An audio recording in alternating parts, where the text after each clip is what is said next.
It's time for another album review, and I might get some hate on this one, I'm not sure. I probably will, from some Ariana Grande fans who are just diehard and think that she can do nothing wrong, and I get that. I know what it feels like to be a huge fan of an artist, but just hear me out, okay? Let's talk about this new Ariana Grande album, Thank You Next. This is the fifth studio album from internationally known singer, songwriter, pop star Ariana Grande. This album was released after the death of Mac Miller, her ex-lover, and the separation of her and her ex-boyfriend, Pete Davidson. While these relationships are referenced on this album, there are also a bunch of other topics that are talked about on individual tracks as well, including unattainable love, or insecurities, or needing space, just to name a few. This album is very different from other albums in Ariana Grande's discography because it is a very heavily R&B and hip-hop influenced album. It also has the usual electropop and pop sound that Ariana is known for. What makes this album so different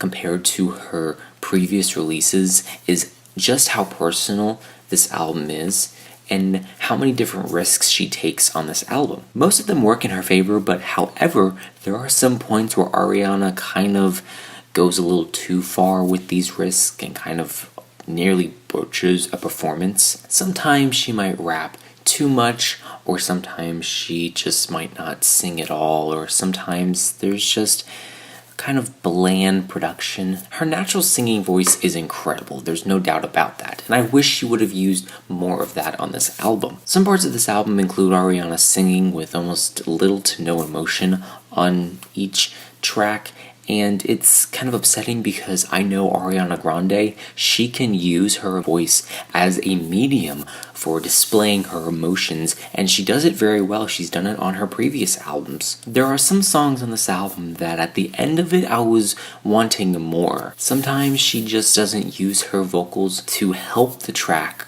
and sometimes they hinder the track from its full potential, and sometimes the production is a little lackluster, and sometimes the lyricism is sappy and repetitive. But despite all of what I just said, this is still a great album. It showcases Ariana's ability to do whatever the hell she wants. Parts of this album are personal and pertain to the death of Mac Miller or the separation from Pete Davidson, the title track Thank You Next being an example. Other parts of this album are just fun, like the song 7 Rings, where Ariana is rapping about the money and the luxury she has. While it is braggadocious and could be annoying to some, I personally enjoyed it for its fun factor compared to its repetitive lyricism. The last track, Break Up With Your Girlfriend, I'm Bored, is pretty self-explanatory. There are very good tracks on this album that have a nice sound and good production that are accompanied by Ariana's great vocal performances. Songs like Imagine,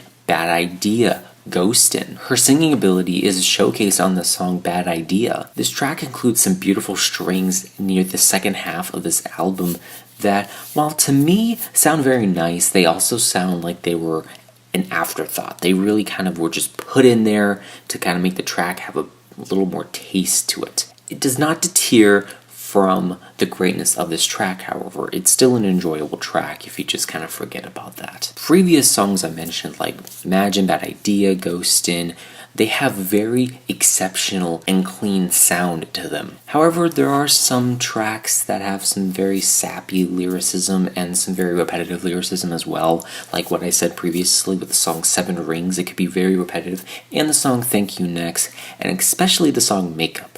I just don't like that song. It does have some very clever wordplay within its lyrics, but overall, it seems pretty short, it seems rushed, and I just can't get the vibe of it. Maybe it's because I don't wear makeup, I don't know, but to me, it's just, it's probably the weakest track on this album. Juxtaposed to weak tracks, we have strong tracks on this album as well. The introduction track, Imagine, really does a good job of giving a glimpse of what this album is going to be, with the trap-based production that plays in the background while Ariana is singing about unattainable love. There are quite a few flaws with the songs, whether it be repetitive lyricism or just the way Ariana delivers the lyrics. But where this album falters, there are some points where it saves itself with fun and groovy production. Yes, I talk about the song Seven Rings a lot because it does have repetitive lyrics, but it saves itself with a very hypnotic beat. Ariana's rapping attempt could have been better on this song, maybe a little more emotion and a little more oomph to it, but it's not a bad song. Also, the title track, Thank You Next, it's a bop.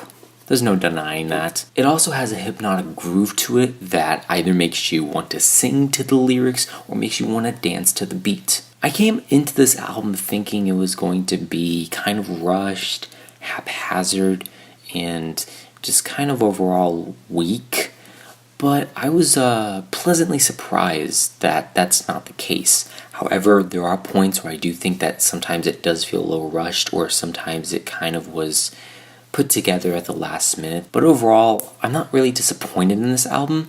It could have been better if Ariana gave herself more time. All in all, there are more bops than there are flops on Thank You Next. I'm giving this album a 71. It's fun, it's personal, it deals with a lot of topics. It could have been done better. It could have been done a lot better, but it also could have been worse, and I'm glad it's not worse. And that's it. With that said, thank you so much for watching. I hope you enjoyed this video. If you did, let me know. And what are your opinions on this album? Leave them in the comments down below, and I will see you in the next video.